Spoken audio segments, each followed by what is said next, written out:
Hey guys, welcome back into another video. In this video, we're going to be talking all about major and minor pentatonics. And if you stick around to the end, I've got a great free gift for you. Check it out.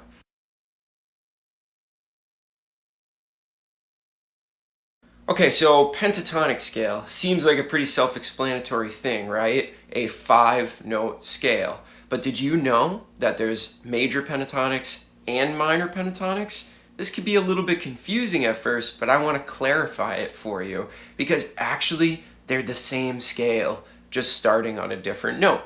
So let's start by talking about a major pentatonic scale. What notes are involved in a major pentatonic scale?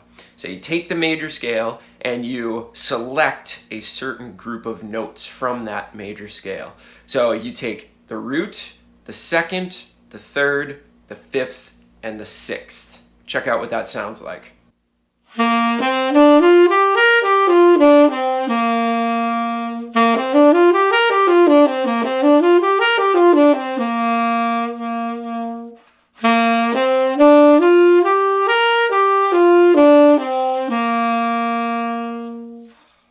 So again, that's the root, the second, the third, the fifth, and the sixth. Gives it a really nice sound, a really major sound.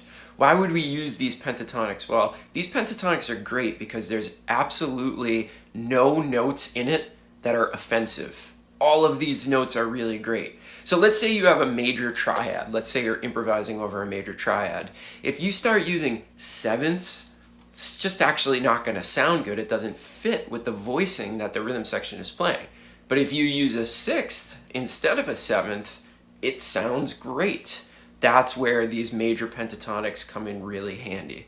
So if we think about a C major pentatonic, if we think about 1, 2, 3, 5, 6, we think about C, D, E, G, and A.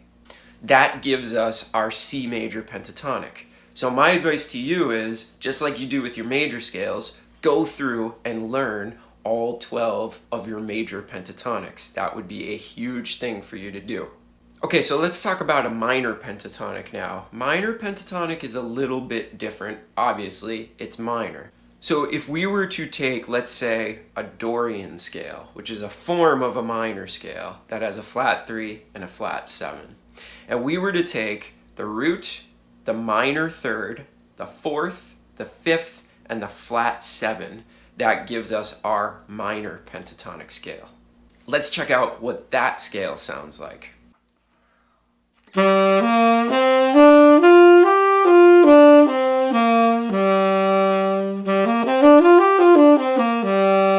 Okay, so now that we know our major and our minor pentatonics and how they're actually formed, let's discover how they are related.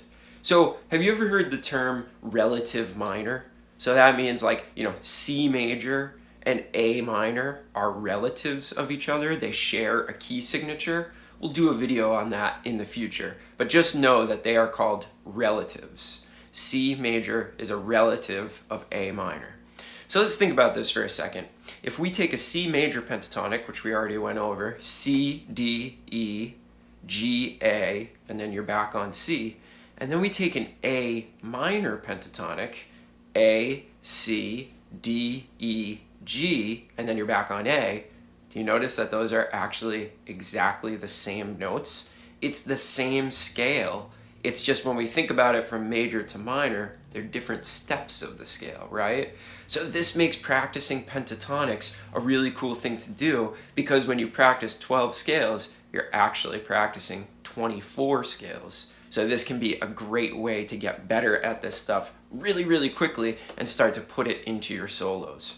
So let's talk about maybe the chord symbols that we would put these scales over. So as I mentioned, if you saw just like a regular C chord in whatever you're soloing over, meaning that they just want the triad, that is a great place to use these major pentatonics. Now the nice thing is, we talked about the fact that these are very unoffensive notes, right? So you can also use it over a C6 chord or any type of major 6 chord, and you can also use it over a C major 7th chord. So this is an extremely flexible scale that you can use in a lot of different places and is going to give you a lot of really usable material when you practice them. So the minor pentatonic is most used over a regular minor 7 chord. So we were talking about the A minor pentatonic. That is really well used over A minor 7. And if you start using it there, you will discover some other applications for it, but I would suggest just using it over that chord for right now. Okay, so we've talked about how to form our pentatonic scales. We've talked about both forms of the pentatonic scale, the major and the minor. And we've talked about how you can apply them to different chords that you might see in tunes that you're playing over.